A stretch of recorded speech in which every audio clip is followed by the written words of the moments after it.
Hello everyone. आज की video में हम बात करेंगे कि कौन सा कफ सिरप सूखी खांसी के अंदर इस्तेमाल किया जाता है और कौन सा कफ सिरप बलगम वाली खांसी के अंदर इस्तेमाल किया जाता है। तो चलिए चलिए दोस्तों, वीडियो को स्टार्ट करते हैं। कफ सिरप होती है ना दोस्तों, वो दो टाइप की होती हैं। एक ड्राई कफ सिरप होती है और दूसरी वेट कफ सिरप होती है। दोस्तों, ड्राई कफ सिरप का मतलब होता है जो सूखी खांसी में काम आते हैं। सूखी खांसी के अंदर बलगम नहीं होता है, इसलिए ड्राई कफ सिरप या नॉन प्रोडक्टिव कफ सिरप भी बोलते हैं। दूसरी कफ सिरप होती है, वह वेट कफ सिरप होती है। वेट कफ सिरप जो बलगम वाली खांसी में यूज होते हैं, उन्हें प्रोडक्टिव कफ सिरप भी बोलते हैं। तो आप इस वीडियो में जानेंगे कि दोस्तों सूखी खांसी में कौन सी कफ सिरप यूज लेते हैं और बलगम वाली खांसी में आपको कौन सी कफ सिरप लेनी चाहिए। कई बार क्या होता है दोस्तों, किसी को सूखी खांसी होती है और वह बलगम वाली कफ सिरप यूज करता है और उसे आराम नहीं होता है, या फिर बलगम वाली खांसी होती है वह सूखी खांसी की दवा लेता है। वह मेडिकल स्टोर पर जाता है और नॉलेज के अभाव में वह जो कफ सिरप मेडिकल वाला देता है वही ले आता है। इसलिए आपको कफ सिरप की नॉलेज होना चाहिए, जिससे कि आप कफ सिरप पर नाम पढ़कर ही पहचान सके कि आपको कौन सी कफ सिरप लेना चाहिए। तो दोस्तों, अब हम इस वीडियो में आगे यही बात करेंगे। देखिए, अगर किसी को ड्राई कफ है, यानी कि उसे सूखी खांसी है और उसे कुछ भी नहीं है, तो वहाँ पर डेक्स्ट्रोमेथोप्रोपेन ड्रग दिया जाता है। डी फॉर डेक्स्ट्रोमेथोप्रोपेन और D for dye dry cough syrup. इस तरह से आपको याद कर लेना है। अतः जिसे सूखी खांसी है वहाँ पर डेक्स्ट्रोमेथोप्रोपेन इस्तेमाल किया जाता है। दोस्तों, नेक्स्ट हमारा जो साल्ट है, वह जिसे किसी को सूखी खांसी है और नाक बह रहा है, जैसे किसी को सूखी खांसी है और साथ में नाक भी बह रहा है, तब क्या यूज करना चाहिए? तब ऐसा कफ सिरप यूज करना है जिसमें डेक्स्ट्रोमेथोप्रोपेन हो और साथ में क्लोरपिनेमाइन या फिर डाइफेनिहाइड्रेमाइन हो। दोस्तों, डेक्स्ट्रोमेथोप्रोपेन के साथ क्लोरपिनेमाइन हो या डाइफेनिहाइड्रेमाइन हो, दोनों में से एक होना चाहिए, तो वह कफ सिरप सूखी खांसी और बहते नाक को ठीक कर देगा। जो कि डेक्स्ट्रोमेथोप्रोपेन सूखी खांसी को ठीक कर देगा, क्लोरपिनेमाइन बहती नाक को ठीक कर देगा। जब भी किसी व्यक्ति को सूखी खांसी हो और नाक बह रहा हो, तो वहां पर इस साल्ट की कफ सिरप ठीक कर देगी। तो यह कफ सिरप है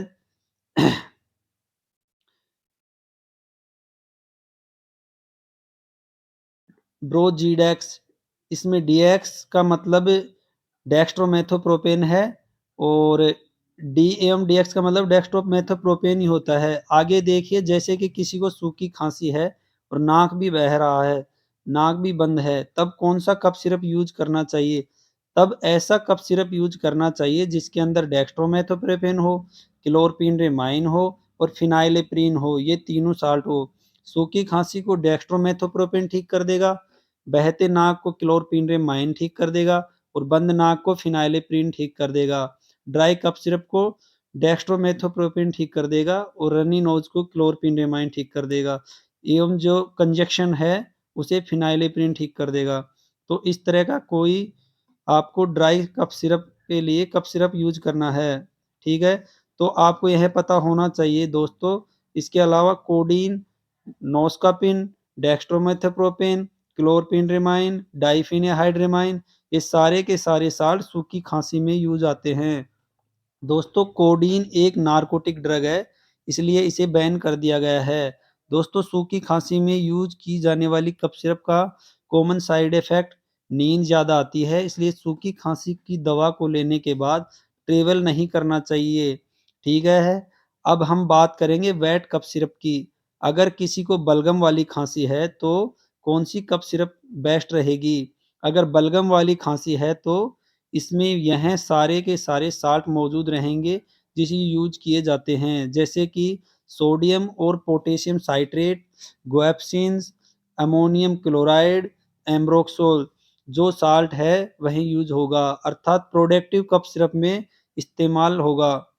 दोस्तों, ठीक है, यह जो साल्ट है ना, वह फेफड़ों में जो कफ है उसे पतला करते हैं, फिर तोड़ते हैं, जिससे कि वह कम कफ आसानी से बाहर आ सके। अगर मान लो किसी को बलगम वाली खांसी है और वह जमा हुआ है, तब ब्रोंकियोडायलेटर ऐड कर देते हैं और वे ब्रोंकियोडायलेटर हैं साल्बुटामोल, लेवोसाल्बुटामोल, ट्रबुटाइलिन और हैं। जो ये ब्रोंकियोडायलेटर है, ये श्वास नली को खोल देते हैं जिससे बलगम आसानी से बाहर निकल जाता है।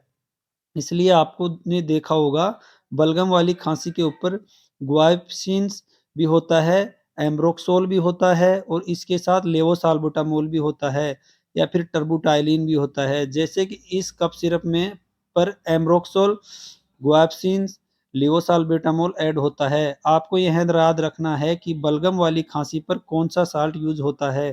कई बार बलगम वाली खांसी को लेने के बाद कुछ कॉमन साइड इफेक्ट होते हैं, जैसे शरीर के अंदर कंपन स्टार्ट होना जाता है या फिर दिल की धड़कन बढ़ जाती है।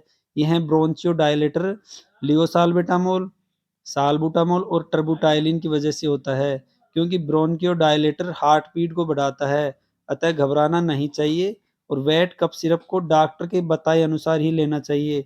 ज़्यादा मात्रा में कफ सिरप लेने पर यह साइड इफेक्ट देखे जा सकते हैं, जैसे कि शरीर में कंपन, शरीर में ऐंठन, दिल की धड़कन बढ़ जाना आदि।